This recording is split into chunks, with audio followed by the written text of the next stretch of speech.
The frontier cavalry had once been the proud bulwark of the Holy League of Humanity. With the passage of time and the lack of an enemy, frontier service had become nothing more than hellish punishment duty. It was now the last place to fall within the empires, and the lowest duty there was save indentured bondage or rowing in the galleys. There was nothing to patrol against this far out. It had been a week since they had seen the one starving goblin scuttling across the steppe. Lancing it had been more an act of mercy than defense of the realm. Coel stared up at the vault of the iron-gray sky and the endless steppe that marched out to meet it on the horizon.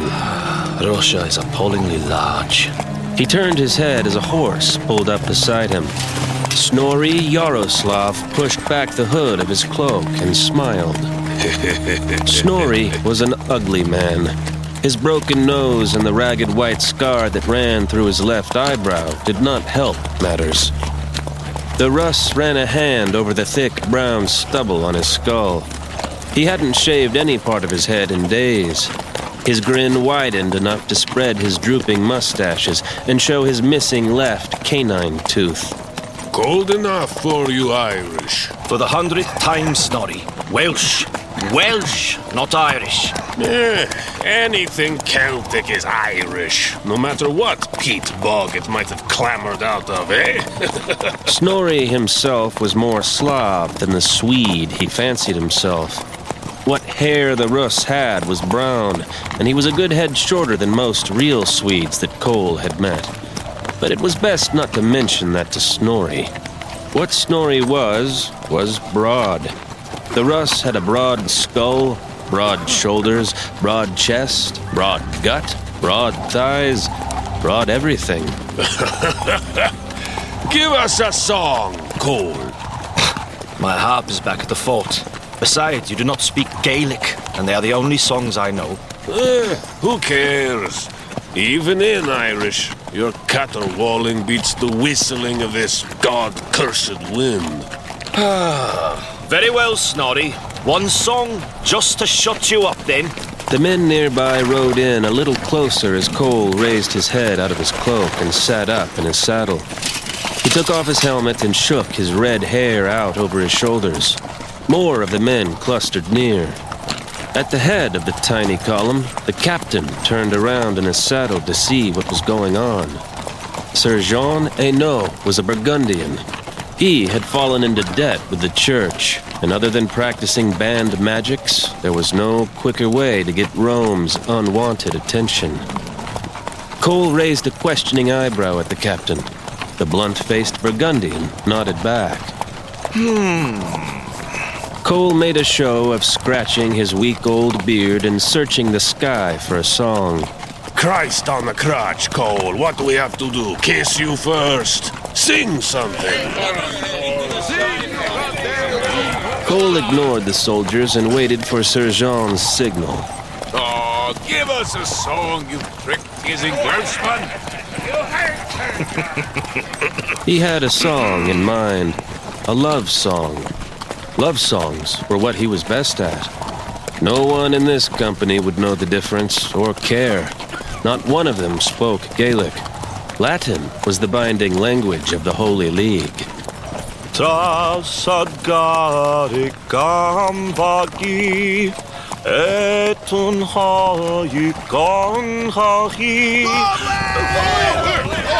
The little Serbian, Raska, was riding point, and it was he who had shouted. His horse was already galloping ahead, and he dipped his lance as he sped away. Sir Jean waved his lance and pennon in the air over his head. A silver ruble to the man who brings it down! The company surged forward like a pack of wolves. Coel slapped his helmet back on his head and yanked the strap under his chin as he spurred his horse. He scanned ahead and caught sight of their quarry. It stood caught out in the open near a pair of low hills. A goblin. It was the size of a child. Spindly arms and bowed twig legs sprouted from its bulbous torso. Its hairless head was shaped like a gourd, with a pinched face of slit eyes, slit nostrils, and a small mouth filled with teeth like a dog with a bad underbite. The goblin's hands and feet were enormous for its body, and in one of its spatulate hands the creature carried a curved throw stick bound with strips of hide.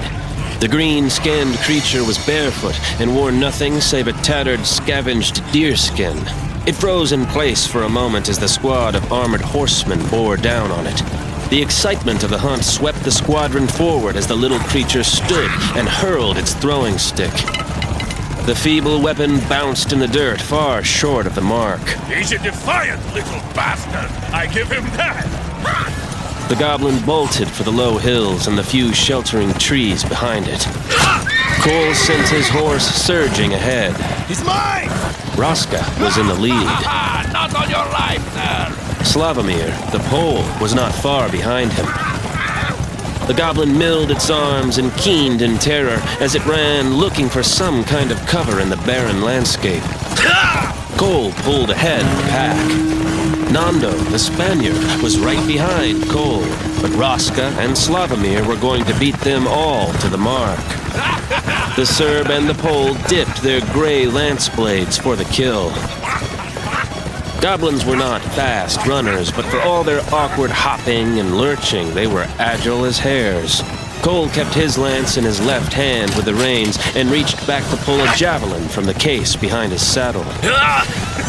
Coel was the son of a chieftain.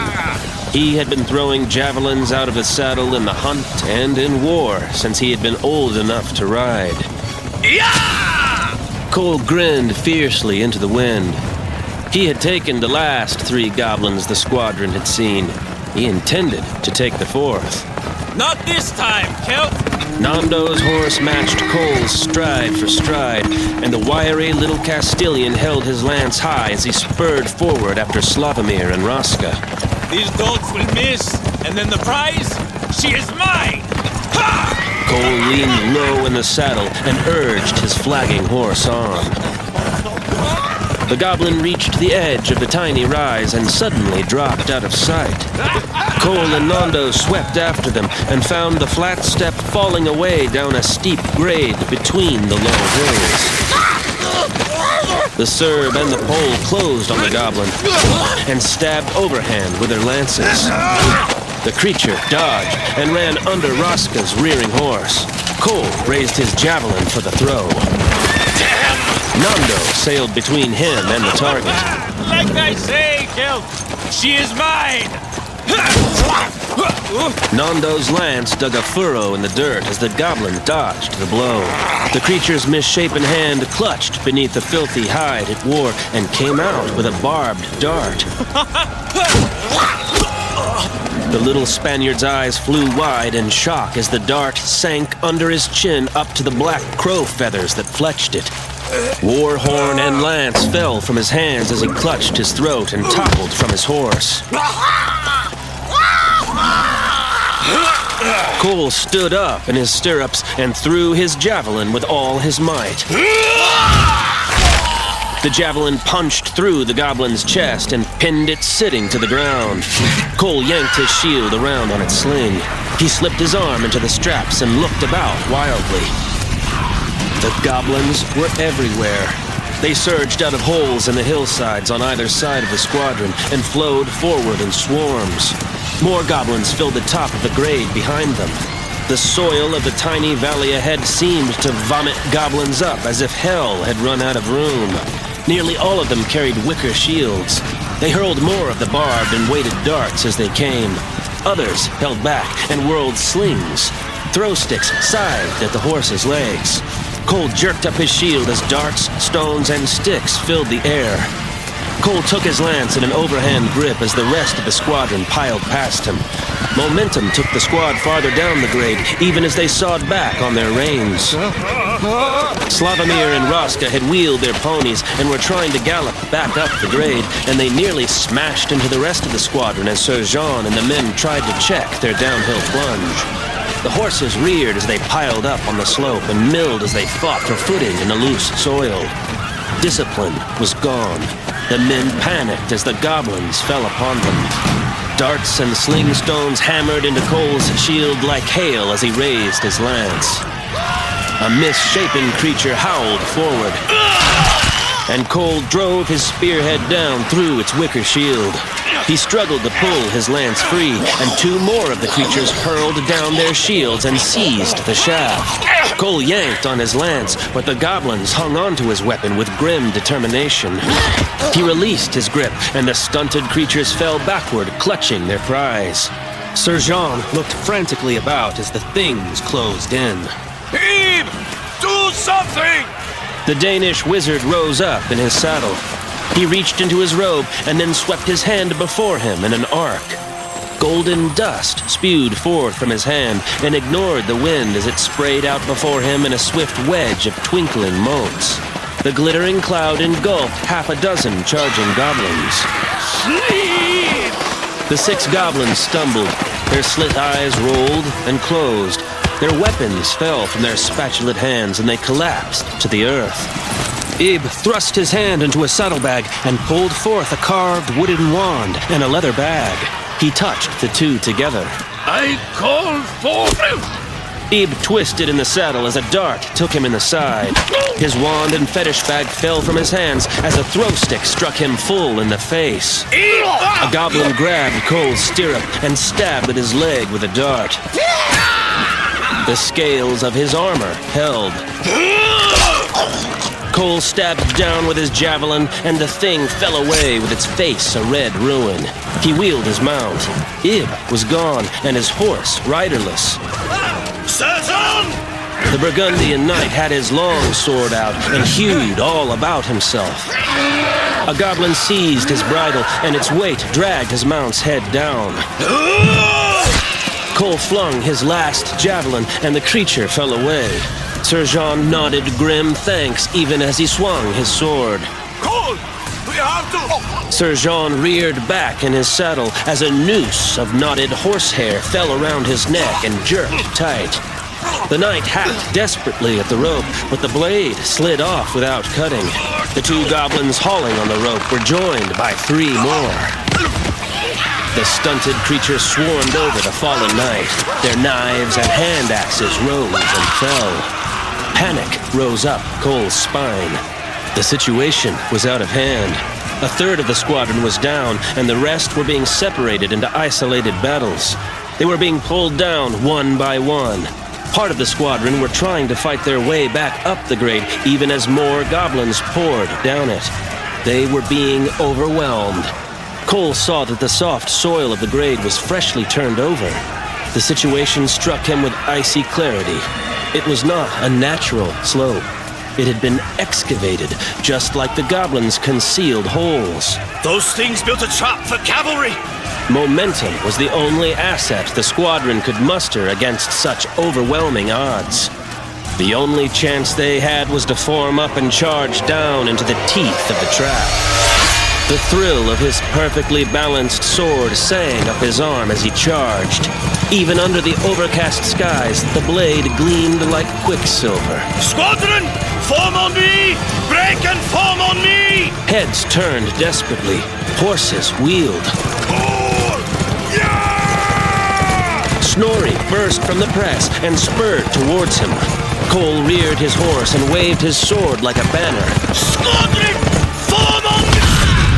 A slung stone flew up under the wide brim of his sallet helmet and struck him behind the ear like a mallet. Coel's vision tunneled down, and he reeled in the saddle. Coel turned his head in dim surprise as his sword slid unbidden from his nerveless fingers. The frozen earth reared up at him. The fall smashed awareness back into Coel. Ice-cold fear took over. He had been unhorsed. Coel raised himself up on his hands and knees. He spied his sword a few feet away. He clasped the hilt of his sword as darts skated off his armor. Coel rose up and slid his other hand back into his shield strap. A lasso sailed through the air, and he raised his shield to ward off the loop. The charging goblins drew back and circled about him as he whipped his sword up. Coel saw his horse under siege. 2 goblins pulled her head down by the reins, while others jabbed at her with javelins. Goblins fell away before Coel as he charged. One of the goblins tormenting Coel's horse turned as the huge human bore down on it. Coel swatted its javelin aside with his shield and cleaved the creature's skull. The goblins hanging on to his horse's reins dropped free. One managed to scamper back into the howling pack. The other fell as Coel's sword sheared its spine. The goblins surged to keep Coel away from his horse. Coel spun about in a grim dance. He killed and killed. The frozen dirt beneath him churned into a steaming red mud. Torn bodies lay all about him. The goblins kept Coel ringed, darting in and out in search of an opening. Coel whirled for his horse. The goblins fell back, and those around his beleaguered mount darted away from his raised blade. Coel grabbed the saddle horn with one hand and thrust his foot up into the stirrup as something blurred in front of his face. A noose settled around his neck and jerked tight. He tottered in his saddle as he tried to jam his fingers under the strangling rope. His panicked horse reared and rode out from under him. The pack surged over him. Knives and hand axes hacked at him. Coel thrashed as his leg armor failed, and cold iron sank into his thigh and stopped on bone. Another blade slid up under a scale and grated across his ribs. He was being butchered alive. Coel heaved under the mass of howling bodies and curled a leg underneath him. He threw off the goblins and lurched to his feet. Coel tottered as goblins grappled at his legs and tried to bring him back down. A goblin hung from his back and slammed its hand axe again and again into his helmet. A sledgehammer struck Coel from behind. He fell forward and the goblin on his back fell away in 2 halves. Coel found himself in a forest of trampling hooves and stabbing lances. Goblins fled in all directions. A hand swung down and hauled him up by his baldric. Snorri's ugly face loomed. By the gods, Coel! We thought you dead for sure! His horse! We ride! Now we're not at all! Hands heaved Coel up into his saddle. Snorri pressed the reins into Coel's hands. Raska held out Coel's sword. Coel took it as Snorri cut the loop of the lariat around his neck. Raska brought the war horn to his lips. The horses spurred forward. The remnants of the squadron charged straight through the little valley. 10 of the 16 men were left, and 1,000 paces ahead the killing box opened out onto the flat steppe again. Scores of goblins stood between them and freedom, but the men were mounted and charging in a wedge. The goblins were too small to stand in formation and stop them. They fell away before man and horse and hurled their weapons. A sling stone hit Raska in the face, and the Serb toppled out of his saddle. The squadron charged on. There could be no stopping. Momentum was their only weapon. The break in the hills drew closer, and they flew past the last of the holes the goblins had emerged from. The squadron had broken free. They spurred for the gap. By the gods, what is that? Shapes out of madness rode into the gap in the hills. Such beasts were never seen this far north. Coel had seen them before in the markets bordering Moorish Spain. The creatures were camels. Armored figures rode upon them 2 per beast. The riders carried crossbows and hooked lances. The faces beneath the hoods were not human. Coel had seen such beings only in paintings. No one had seen such faces in 200 years, but Coel had spent his life as a warrior hearing about them and how they had nearly conquered all of Christendom. They were hobgoblins. They dropped from their camels and took shelter between the long legs of the beasts.